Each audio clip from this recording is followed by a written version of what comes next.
Hello बच्चों, let's read the question. The question says why is agriculture called the backbone of Indian economy. Explain. Question उनसे कहा गया है agriculture को Indian economy की backbone क्यों कहा जाता है, क्यों इंपॉर्टेंट पार्ट कहा जाता है, क्यों बेस कहा जाता है. Let's read about it. Answer says agriculture is a part of primary activity और प्राइमरी सेक्टर. अगर हम एग्रीकल्चर की बात करें तो एग्रीकल्चर हमारे पास प्राइमरी एक्टिविटी या प्राइमरी सेक्टर का पार्ट है. So in primary sector goods are produce by exploiting the natural resources. देखिए प्राइमरी सेक्टर में क्या होता है, हमारे पास गुड्स को प्रोड्यूस किया जाता है कैसे, जब हम नेचुरल रिसोर्सेज को एक्सप्लॉइट करते हैं.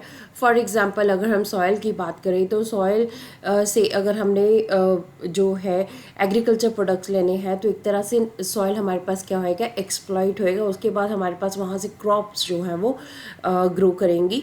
सो it forms a base for of all other products that we make. ठीक है, अब इसमें क्या होता है, एग्रीकल्चर जो है हमारे पास रॉ मटेरियल प्रोवाइड करता है जिससे कि बाकी सारी जो इंडस्ट्रीज़ हैं उनका एक बेस बनता है. Since most of the products we got from the agriculture, maximum हमारे पास जो प्रोडक्ट्स होते हैं वो एग्रीकल्चर से आते हैं, डेयरी से आते हैं, फिशिंग से आते हैं एंड फॉरेस्ट्री से आते हैं. So this sector is also called agriculture and related sector. इसलिए प्राइमरी सेक्टर को एग्रीकल्चर एंड रिलेटेड सेक्टर भी कहा जाता है.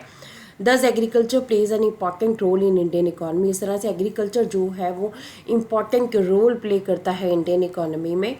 Agriculture sector also provides maximum employment. अगर हम एम्प्लॉयमेंट की बात करें तो एग्रीकल्चर जो है हमारे पास मैक्सिमम एम्प्लॉयमेंट भी प्रोवाइड कर रहा है.